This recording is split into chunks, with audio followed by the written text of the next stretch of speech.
Being indecisive, settling in relationships, attracting people who are just not good for you, having doubts about where you can go, what you can get, all of these are terrible, terrible ways for you to actually have the life that you want. So I'm going to teach you 5 amazing tools to have a high self-worth. These are things that I've practiced in my own life, and so I'm giving it to you as if I'm sharing it to my own child. So practice these tools. They're going to be amazing. Tool number 1, go inwards, not outwards. The entire principle of the human existence, we believe, is to go outwards. We stay attached to people. We try to get people to show up for us and love us, and therefore we tell ourselves we're lovable or not lovable. We depend upon whether our people are actually capable of loving us to show us that we are worthy, that we're valid, that we deserve it. We only hook our lives on our rewards, on the dopamine we get from the approval and validation on social media, everywhere else. And going external is one of the most difficult things for us to establish a true sense of self-worth. So instead, I want you to go internal. I want you to discover who you are. I want you to discover what your needs are. I want you to ask yourself, how capable are you of even meeting your needs? How much have you been doing to show up for yourself? I want you to go inwards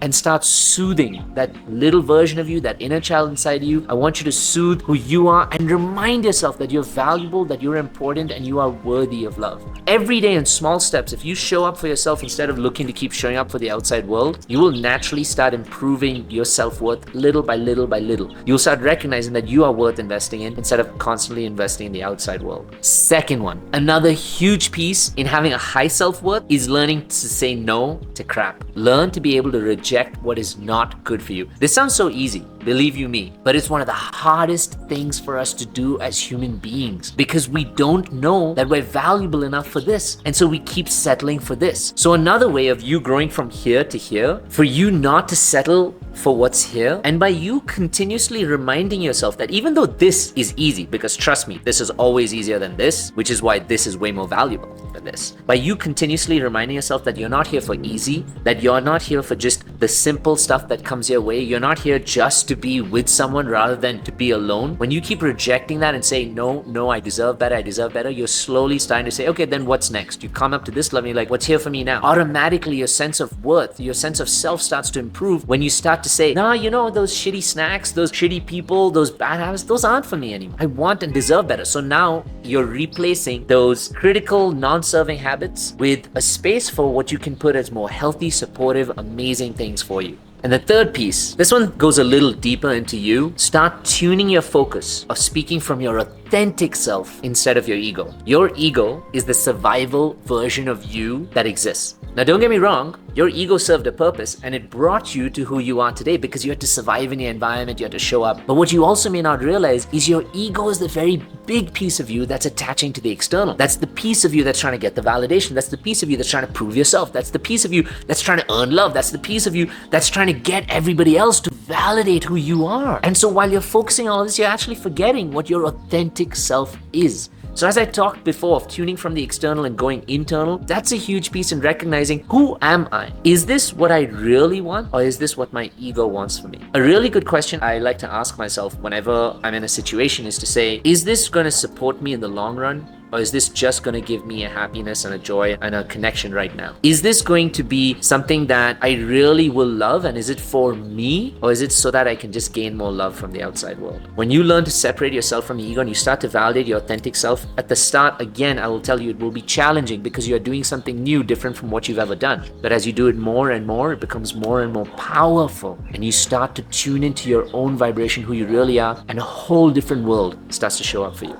Point number 4, this one is super important when trying to build a sense of self-worth, high self-confidence, belief in who you are, make better decisions. And this one is process rejection as redirection. So instead of getting so brought down by certain things that don't work out for you, your goal needs to be, how can I look at this as something that's supporting me, teaching me to grow, teaching me to have a better opportunity? Some of the most successful people I have ever met in my life are not people who don't have traumas, they don't have pains, they never get rejected. Oh, trust me, some of these people have gotten rejected more than most of us. But these people are amazing alchemists. They take these situations and they alchemize them into being their greatest successes. They look at all of their failures and they say, how can I grow and improve? How can this teach me something else? How can this remind me of what I really want? And in each of those moments, they don't just sit and allow themselves to be victimized and feel sad and ashamed and painful and that life's not working out. They take the first step to empowering themselves. They say, how can I take the same situation that's triggering me, that's challenging me, that's rejecting me, that's making me feel bad, and look at it as an opportunity for growth?